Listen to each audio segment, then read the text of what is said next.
Hey everyone, I'm Dan Sege from Hydro Ottawa, and I'll be hosting the ThinkEnergy podcast. So here's today's big question. Are you looking to better understand the fast-changing world of energy? Join me every 2 weeks and get a unique perspective from industry leaders as we deep dive and discuss some of the coolest trends, emerging technologies, and latest innovations that drive the energy sector. So stay tuned as we explore some traditional and some quirky facets of this industry. This is the ThinkEnergy podcast. Hey everyone, welcome back. This is the ThinkEnergy podcast. According to the U.S. Department of Energy, electric cars can be traced back to the early 1800s. While horses and buggies were still the primary mode of transportation, inventors in Hungary, the Netherlands, and the US were creating some of the first small-scale electric cars between 1828 and 1835. By the turn of the century, in early 1900s, electric vehicles accounted for a third of all vehicles on the road in the US. So what happened? Now, another century later, electricity is finally on track to become the fuel of the future. That will move both people and goods sustainably and environmentally around the country. A nationwide EV fast charging network was only introduced in December of 2019 by Petro-Canada.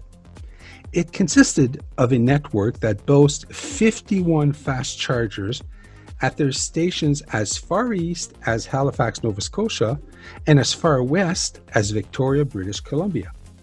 EV drivers now have access to stations located all along the Trans-Canada Highway, making a coast-to-coast trek achievable. Other major players are getting into the game, with Canadian Tire committing to 300 charging stations spread over 90 locations across Canada. Wow! So, no more range anxiety? This is great news because consumers rank not having enough accessible charging stations as the third most serious barrier to an EV purchase, behind price and long-range travel. Despite these obstacles, EV sales have continued to rise, but it's clear that to support that growth, we need to roll out charging stations at municipal, provincial, and federal levels. Is the key to bolster rates of EV adoption more EV charging infrastructure in urban and rural areas? Will better infrastructure increase consumer confidence in electrical vehicles? From a local perspective, what are Canadian municipalities doing to advance their local infrastructure to successfully accommodate EV charging networks? Here's today's big question. Are electric utilities and oil companies two industries in unique positions to help build a true EV movement in Canada? The former controls electricity distribution networks in the province and municipalities, while the latter already operates strategically located fuel stations for internal combustion vehicles. Joining me today is a very special guest, Jim Pegg, Director of Infrastructure Products and Services at Envari Energy Solutions, who is here to answer these big and small EV questions for us.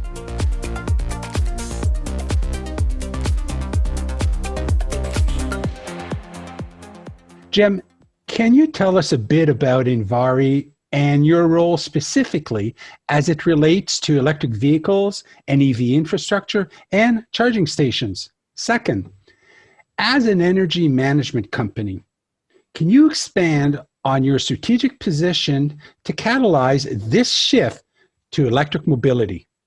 Essentially, Envari is a diversified energy solutions company. We're a team of engineers, project managers that problem solve and help businesses and governments implement innovative electrical, mechanical, lighting related projects. As a competitive affiliate of Hydro Ottawa, we're trusted experts in energy efficiency, sustainability, as well as asset management. Our clients' needs take center stage for us, and we're very committed to our customer success. Our goal is to help them save energy, reduce emissions and identify areas of poor performance. That's a good example. Before they have a chance to essentially erode their bottom line, we're trying to help them avoid those situations. We deliver energy projects from start to finish. So we're a concept to commissioning type organization. We provide expert advice. We leverage our buying power, complementing and supplementing our projects team in terms of their ability to deliver outstanding results and performance results. I'd say we're recognized in the industry for always protecting our customers' best interests and adhering to the highest standards of quality and reliability, and I think obviously very importantly, safety. Thanks. Studies show that public charging will be even more important in the near future, particularly in the next decade. What strategies should utilities and municipalities be looking to adopt to ensure we're prepared? Well, I mean, that's a great question. And I think we very much agree that public charging is becoming more and more common right across North America. We sit on various committees and we see this discussion is really starting to catch fire. An example of, now I think there's more than 1,000 public charging stations over in BC, I think. People are using them for various types of experiences, whether it's just popping out to the mall or range extending because they want to head out to the cottage or go for a road trip. Especially with COVID going on, people are doing a lot more in-country traveling, and so it's certainly becoming more and more of a topic. I'd say with utilities, Dan, it's all about capacity, which typically isn't an issue for something like a level 2 charger. But certainly becomes a big part of the conversation for level 3 fast chargers, which can draw significantly more power. Typically a level 3 fast charger, you get into the 50 kilowatt range, but they're obviously getting bigger and bigger and faster and faster. Also important to note that car technology out there is changing too, right? Different electric vehicles can accept that different charge at different rates. So you might plug in one vehicle to a charger and it takes a certain amount of time to charge, and another vehicle might take a different amount of time to charge. So for utilities, again, they're looking at standards, looking at related to charging connections, charger connections, details like your metering requirements and how they can work with different vendors and manufacturers to do things simple as mounting the meter to an actual public charging station versus having to have a separate, installation post or something like that. Those little details will actually go a long way with really helping to enable that technology to get out there and not run into those types of roadblocks. I'd say for the longer term impact of charging, it's going to become more of a key system planning piece. So working to understand the penetration of these chargers and that related infrastructure. The impacts of large fleets converting to electric vehicles is going to be a big discussion point as well. Municipalities, I think all across North America, are looking at their fleets and if converting to electric makes sense to them. As you know, a lot of places have declared climate emergencies, and a big way to support the effort to reduce emissions, obviously, is converting to electric vehicles, and to do so, that infrastructure becomes a key part of that play. So I think those are big parts of the conversation for utilities. Other technologies are starting to come into play, like energy storage. Energy storage acts a lot like a distributed energy resource. So, over the last 10 or 15 years, utilities have been really making a big shift to having more distributed generation in their system versus the sort of large generation pumping in. Now you've got generation all over the place. Batteries and chargers come into that situation now too, and it's more deemed as a energy resource facility is what they would call it now, because a battery can operate a lot like a generator. So utilities are having to look at all these different factors and take those into consideration with connection processes and working with customers to try and make it as simple as possible for the customer, because at the end of the day, there can be some very technical pieces to it. You can always dive into the weeds of this stuff, but our goal is to make these chargers available to the public and to make these things accessible so that we can get this infrastructure in place. So I think utilities have certainly started the conversation and are working to go a long way with trying to help streamline those processes. Municipalities are a big part of that as well. They're doing a great job. We've spoken with many municipalities that are taking a real good hard look at their fleets as well as public charging offerings. And I think a big part of what municipalities are doing is trying to look at standards for, understanding optimal locations for EV chargers for the public, what makes sense, as well as working with their local utility. That is a huge part of the discussion, having those early conversations, because you want to avoid things that, one group may know as a roadblock, and they might say one site is better than another. And you can really avoid going too far down a trail that has a dead end to it if you have that conversation early. And I think I know here in Ottawa specifically, the utility is doing an excellent job of being part of that conversation, and Envari is well positioned to support those conversations as well. So those are some of the big things. Another big thing municipalities are trying to do is look at their fleet turnover. So, sort of the natural expiration date of their different fleets. So if you look at transit fleets or even, things like bylaw type fleets or utility type vehicles, things like that, where they're have a natural life expectancy to those vehicles. The best time to convert it to an electric vehicle is when that asset is due for replacement.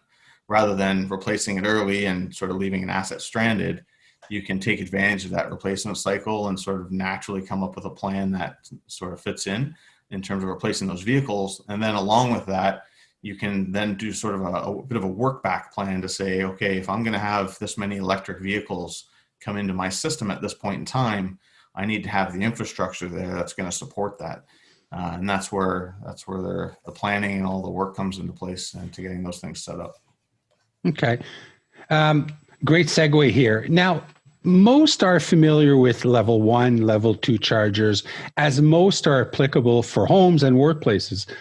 But when time matters, like on a highway or public parking lots, a level 3 charger, also known as direct current fast charger, may be better suited.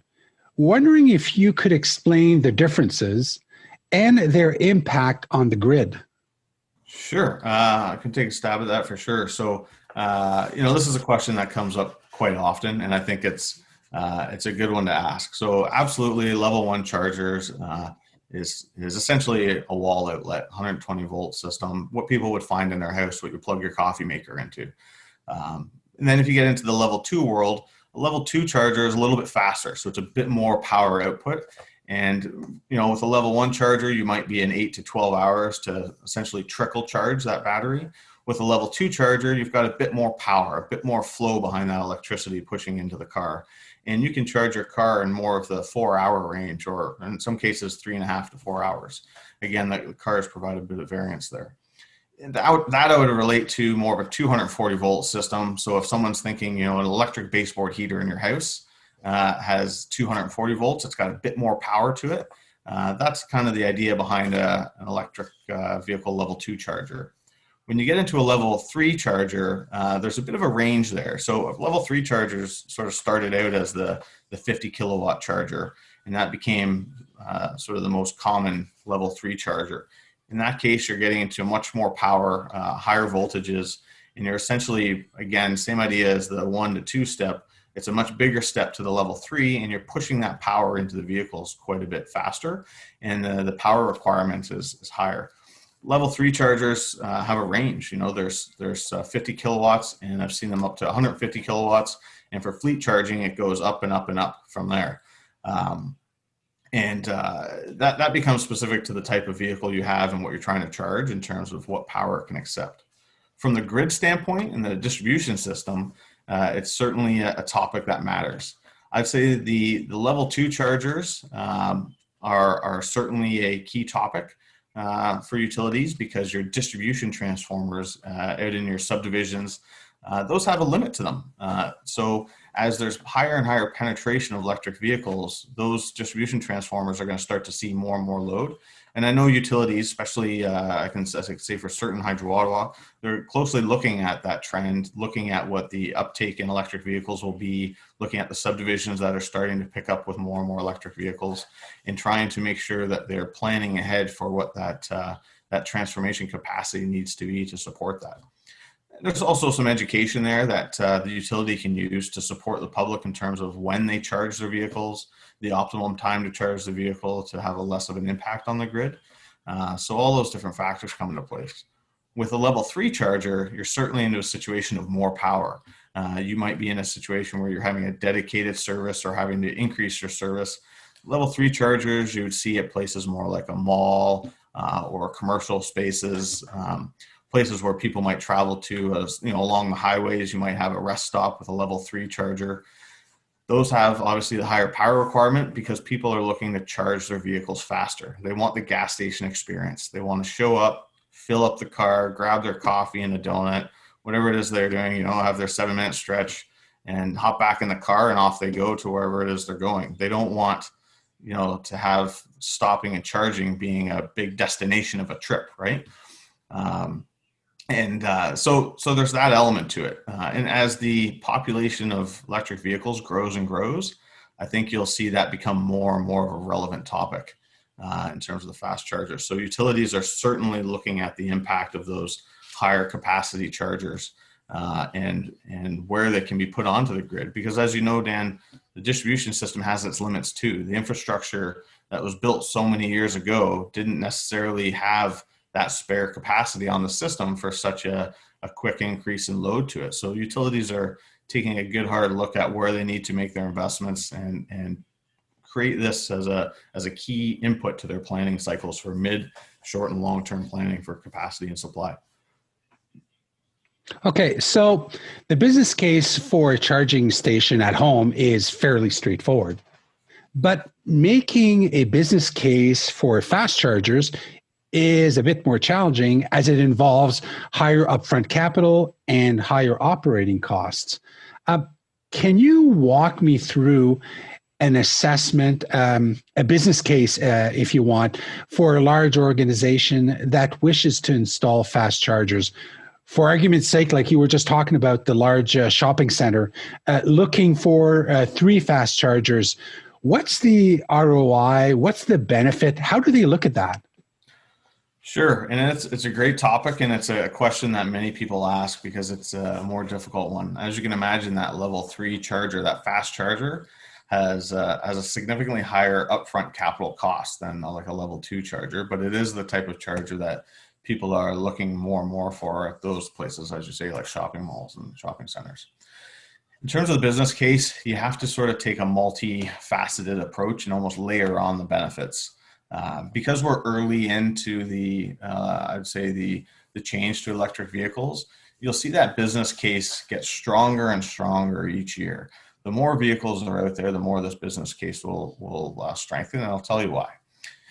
In my opinion, there's a few benefits. One is with electric vehicle charger at your mall, as an example, people can have those electric vehicle chargers, essentially called smart chargers. They're part of a network. They're part of a system. People can go into their app and say, does this mall, they can literally zoom in on the map and see, is there an electric vehicle charger at this mall? And if there is, that becomes the mall that they decide to go to. If there's multiple malls and only a couple of them have the chargers and they're driving an electric vehicle, they're going to go the safe bet and pick the one that has that charger in case they want to get some extra charge while they're in doing their shopping. So it becomes a bit of a marketing piece on that side of things. There's also the different organizations that have the natural desire to have a branding around being green and supportive of the shift to electric vehicles. So that element's there, but obviously that one's harder to tie to the bottom line dollars. This is why I'd say the upfront capital cost is the trickiest part. With chargers, level 2 chargers and the fast chargers, you can actually charge money for people charging, and there's different rates for that.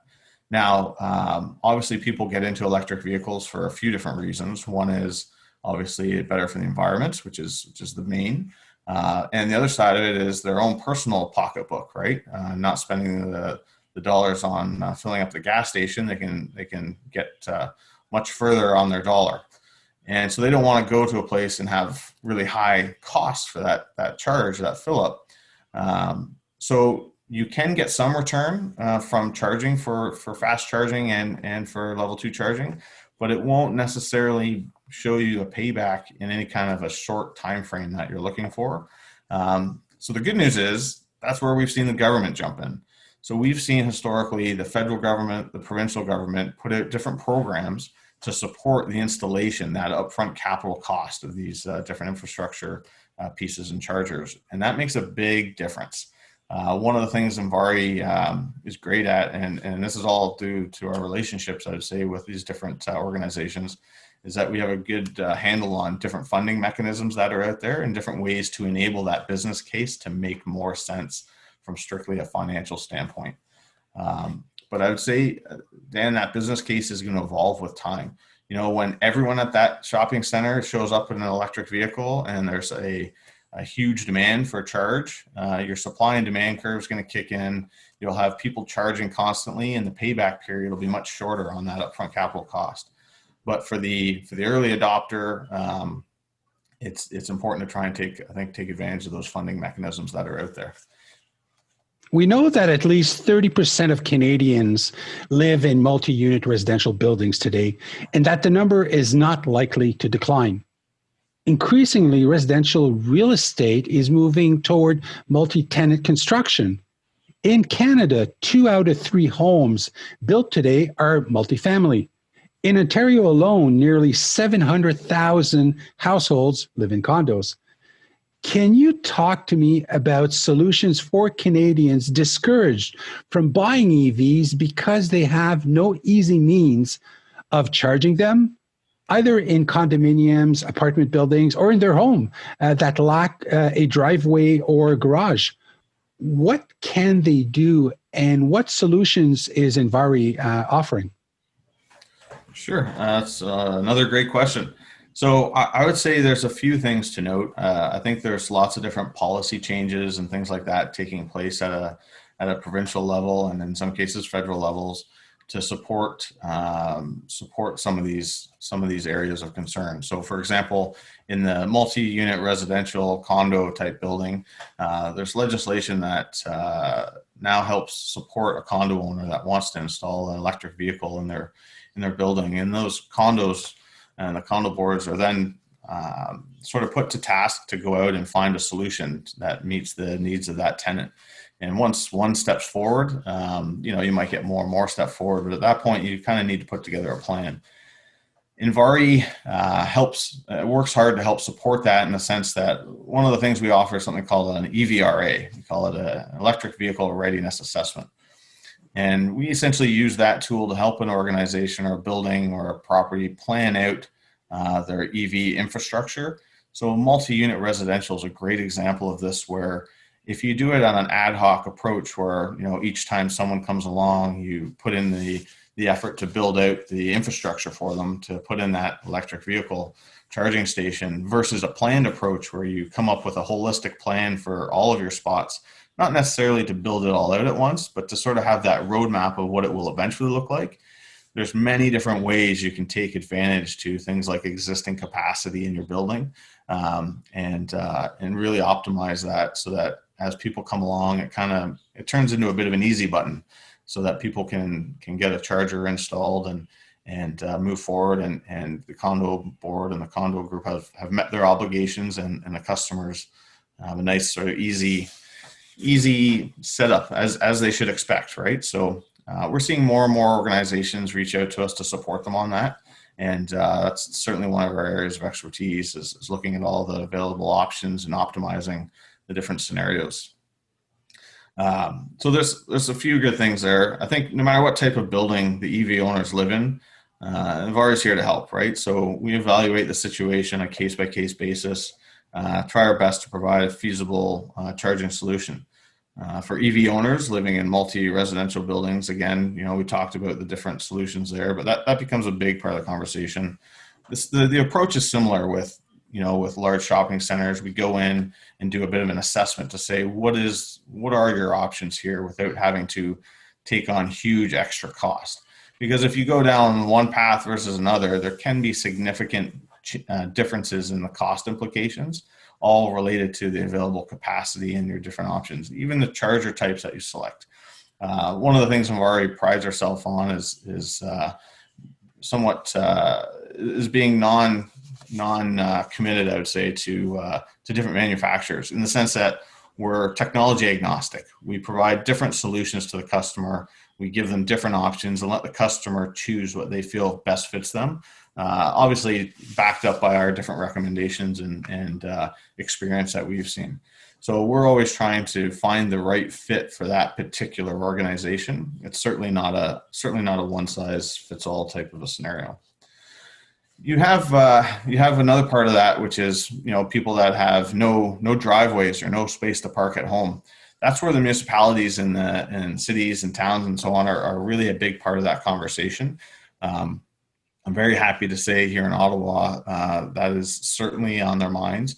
I think the phrase that's used for that type of situation is someone who's garage orphaned, in the sense that they don't have somewhere they can plug in overnight and charge their car. They need to rely on a public charging station. So while municipalities are looking for that location to put their public charging station, it's not just all about putting a public charging station in a busy commercial area. They're also taking into account different areas of town that might be more dense, that don't have as many driveways, but there is a population of people there that need access to that type of service. So they're taking all those things into consideration when selecting sites, which takes us back to our earlier conversation about what a municipality is doing in standards. So the City of Ottawa is a good example. They're very forward thinking in that sense, and doing a great job at really looking at those different factors to try and make sure they're meeting the needs of all their constituents in the city here, all the residents. Okay, Jim, let's move on. Actually, let's expand on municipalities.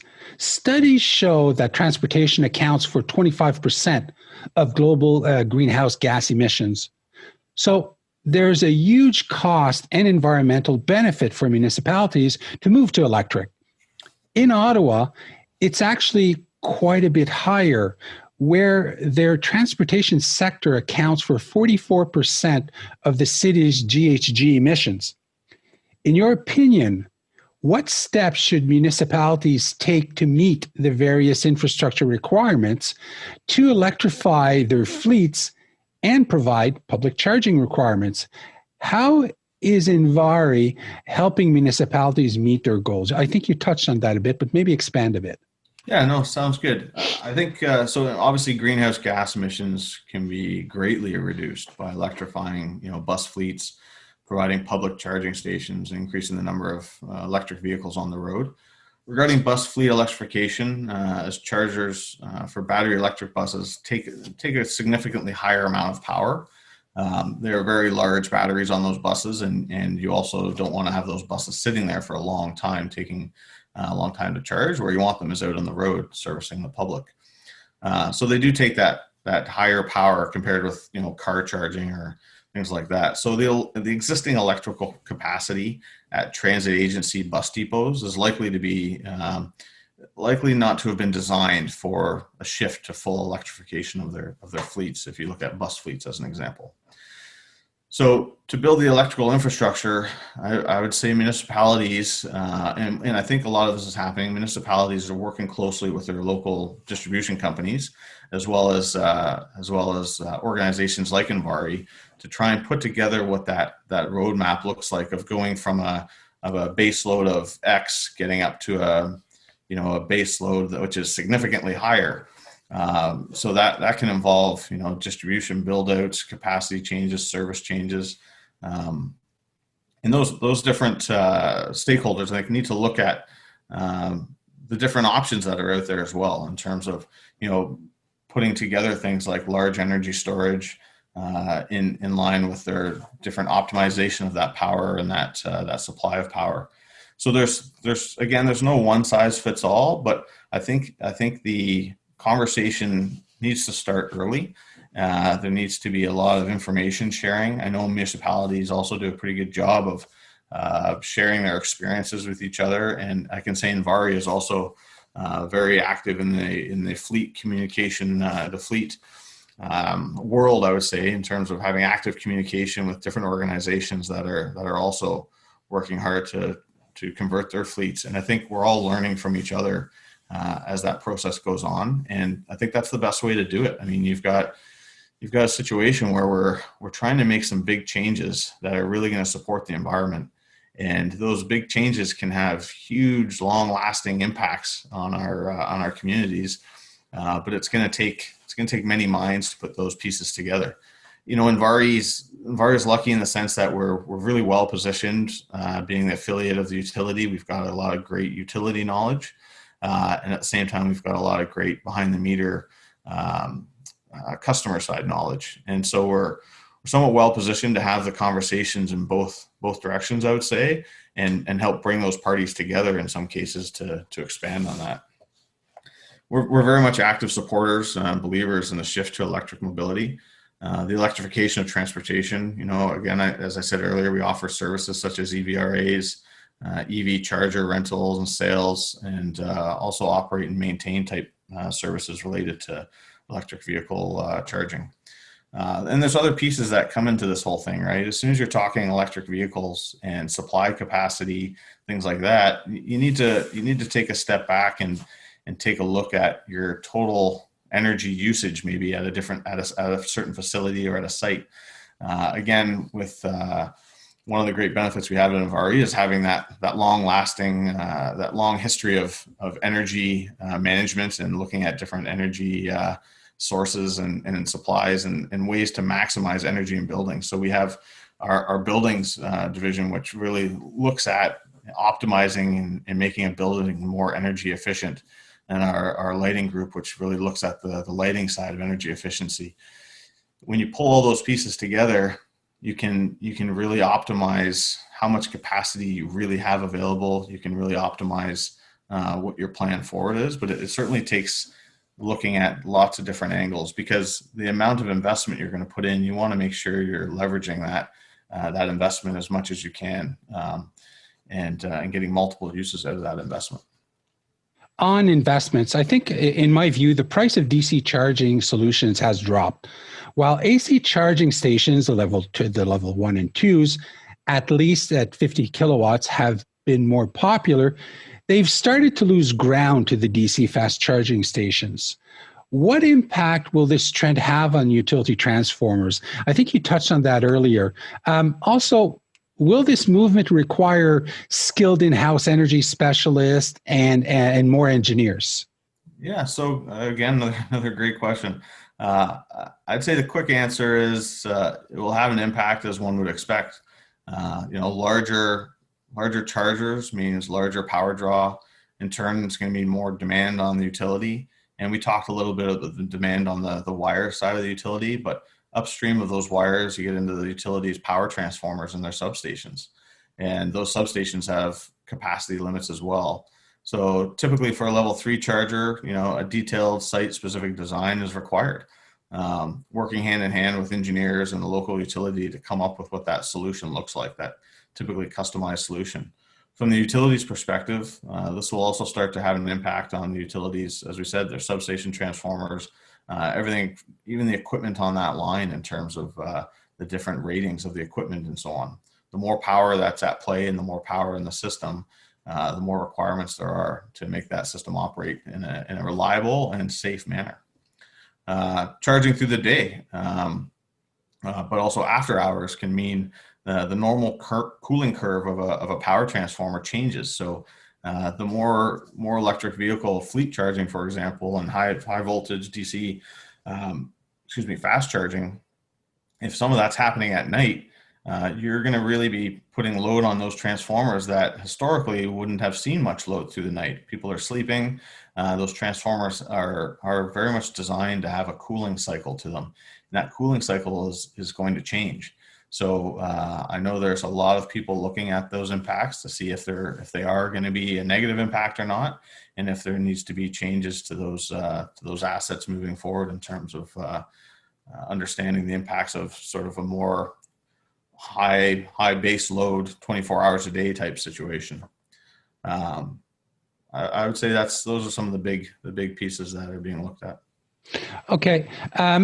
I'd like to go back to the investment here. We're talking about significant investments for companies and municipalities. What kind of industry experience does Envari have to assist those organizations to navigate their way through the design and scaling of an EV charging program, whether it's residential, commercial, fleet, and multi-residential units? I think you alluded to that earlier, but maybe you can do a deeper dive. Yeah, sure. So I think, as we did talk about a bit earlier, Envari is uniquely positioned. We do have a deep understanding of the distribution system. Members of our staff came right from the utility with many years of experience there, various roles, and as well as the customer side, because that's our business is enabling our customer success. So with that, we're able to walk projects through right from start to finish, looking at all the short and long-term impacts as they relate to both the customer as well as the utility. And understanding the utility side of it really helps us understand where there will be pushback or being better prepared to support the utility's questions, because the utility at the end of the day has a big responsibility as well. They're responsible to all the customers on the system to make sure the system is reliable. And if a certain load comes onto the system that's going to have a negative impact on the rest of the system, the utility has a responsibility to make sure that that issue is addressed, because you can't have one customer come on and cause poor reliability or issues for other parts of the system. And outside of normal normal work that goes on, there's new development, there's construction, intensification in cities and things like that. Those also take electrical supply. So there's going to be more and more competing priorities for electrical supply. And Invari is in a really good position to have those conversations and understand where the optimal locations may be for things like large fleet charging and that type of thing. So I would say that supports quite a bit, as well as some of our other expertise that I talked about earlier, looking at something like an electrical vault. And Varia has a great amount of experience in understanding of a building's electrical vault, which is a key part of the puzzle for electric vehicle charging. That's sort of the area that tells you how much available capacity do you have to actually install electric vehicle chargers, and optimizing that, because an electrical vault can be an expensive asset. So you want to try and optimize your building's energy usage to reduce the load on that vault so that you can then leverage that spare capacity to install electric vehicle chargers before having to upgrade.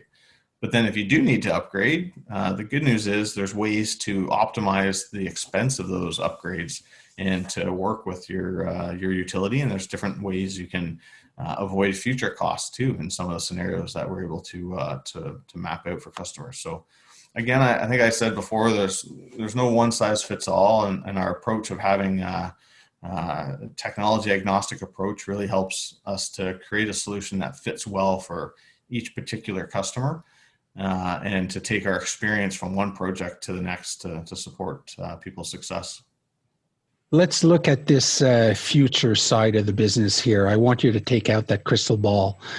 In a smart city of tomorrow, the Internet of Things will connect residents, cars, buses, streetlights, and the public transit system.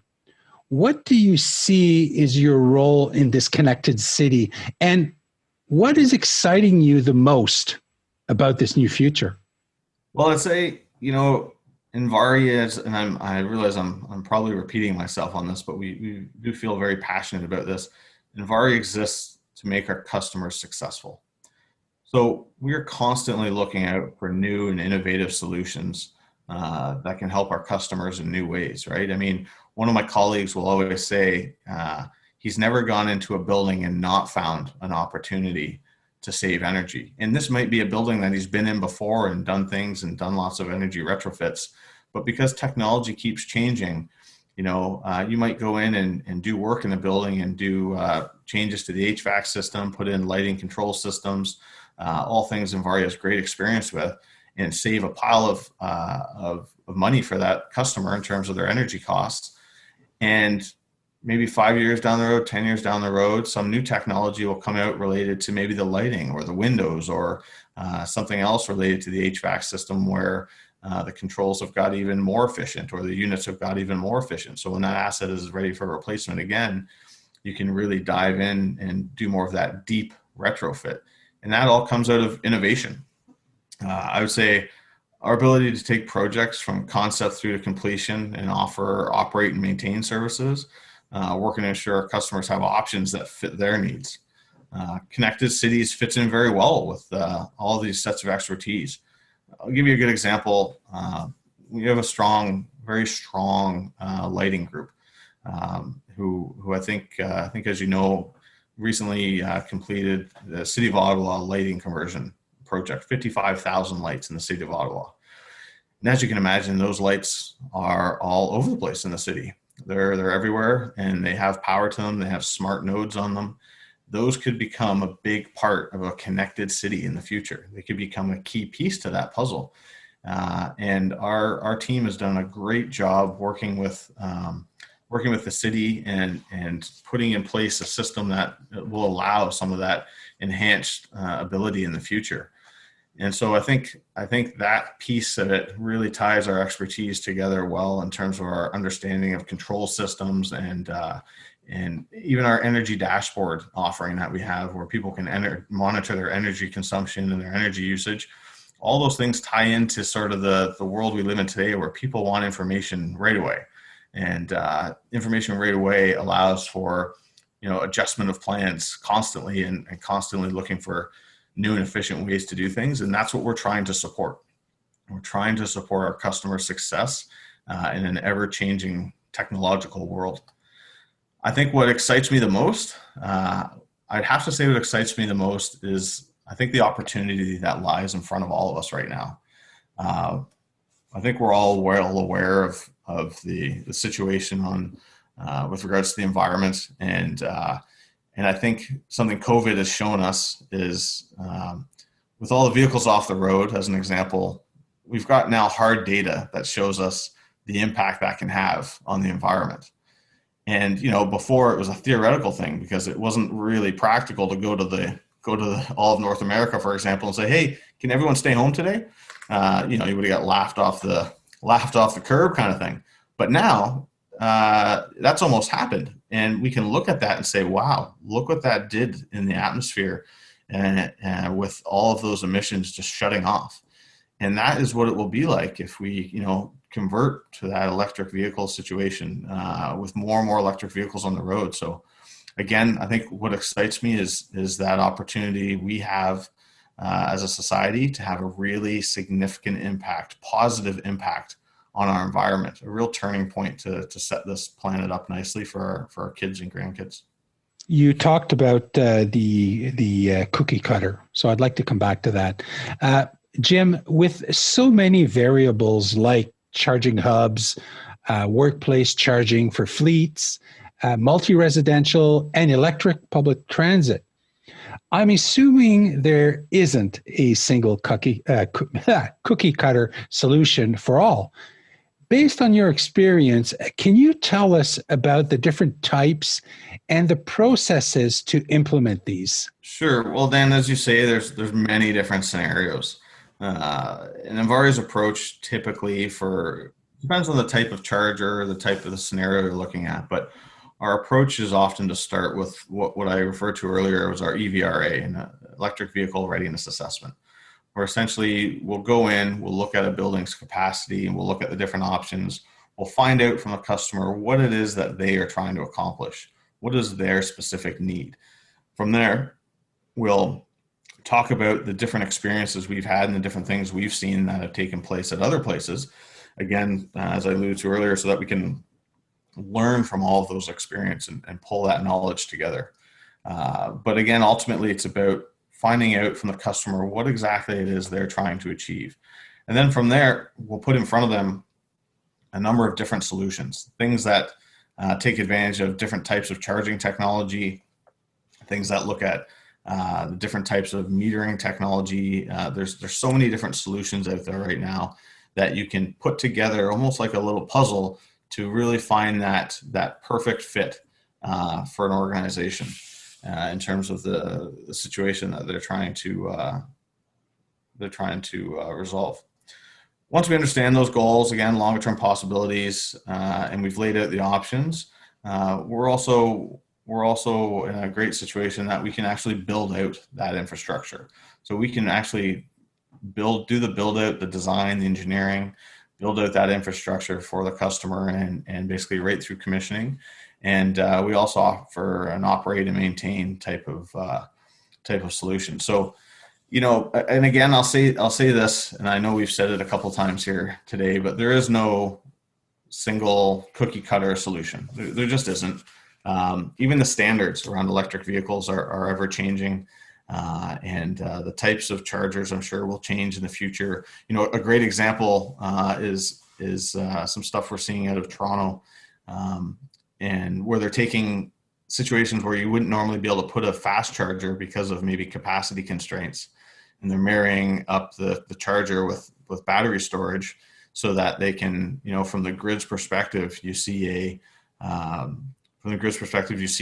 normal moderate sized load, but then on the charger side, on the car side, you can get actually a DC fast charge out of it, because you've got it paired with a battery that can discharge when you need it and then trickle charge when that's not being used. So, innovation like that's going to go a long way. And as I said, we're trying to stay on top of all those different innovations that come out to provide those best solutions for our customers. Cool. Thank you, Jim. With a significant increase of demand on the grid, how important is the management of power to balance the load? What are some of the things you identify with local utilities, and what should they do, and what should they be looking for to support electrifying transportation today? Yeah, so as we've discussed, understanding the charger penetration on the distribution system, predicting when those chargers will be installed and at what rate, and lastly, understanding the operation of those chargers will be a key piece, I think, of the information to support strong system planning. The good news is utilities do a great job of constantly looking at the distribution system and working to understand future demands on the system. This takes us back to the importance of having those conversations with the utilities early. And it's important about having the right partner to support you, who knows what questions to ask of those utilities. Jim, can you give me, in your opinion, about today's big question? Are electric utilities and oil companies two industries in unique positions to help build a true EV movement in Canada? The former controls electricity distribution networks in the provinces and municipalities, while the latter already operates strategically located fuel stations for internal combustion vehicles. What are your thoughts on that? Well, I would say you've probably heard me echo this comment throughout in terms of the utility. I absolutely think the answer to the utility piece of that is clear. I think utilities are a key piece of the puzzle. In our organizations like Invari that understand utility world, as well as the customer side of the meter, I think there's some key pieces there. I think the utilities obviously have a great understanding of the power flow and the impacts of the system. They're the ones that are going to do your technical deep dive to see if you've got very big bank of large fast chargers in one area. Is that going to have any impact on the system's power quality and things like that in terms of the type of load? Things that not everyone may think of. So those are some key factors, but I think the utilities absolutely are part of that, because, at the end of the day, people, myself included, look to the utility for a reliable power supply. And as we're converting things like fleets, and even especially transportation fleets, that reliable power supply becomes somewhat critical to the economy, in the sense that it's moving people around. Transportation moves people around. If the lights go out, you want to make sure you've got maybe a good redundant backup supply, or you have a system that's going to allow for switching in the distribution system, and maybe even automated switching at some point. So utilities are doing lots of different things, as they work to change with that ever changing landscape. Again, COVID is a great example of that, right? With a lot of people working from home and remotely, the utilities are working hard to make sure that they don't disrupt people that are working from home. Regarding the large oil companies, Dan, I think I believe we'll see more and more of those organizations getting involved with EV charging infrastructure. As you noted, gas stations are everywhere and well suited for fast charging. We see more innovation on how to best use those properties. I think the electrification of vehicles is going to drive many changes in that respect. Okay, Jim, let's close off with rapid fire questions. I hope you're ready. Okay. What is your favorite word? Innovation. What is the one thing you can't live without? My family. What habit or hobby have you picked up during shelter in place? Ooh, that's a good one. I would say I do a lot more cooking. Okay. If you could have one superpower, what would it be? Ooh, well, you're asking me this during the fall, so I'm going to go with the ability to fly. So I can fly around and see all the nice colors. It's probably my favorite time of year. Good one, good one. If you could turn back time and talk to your 18-year-old self, what would you tell him?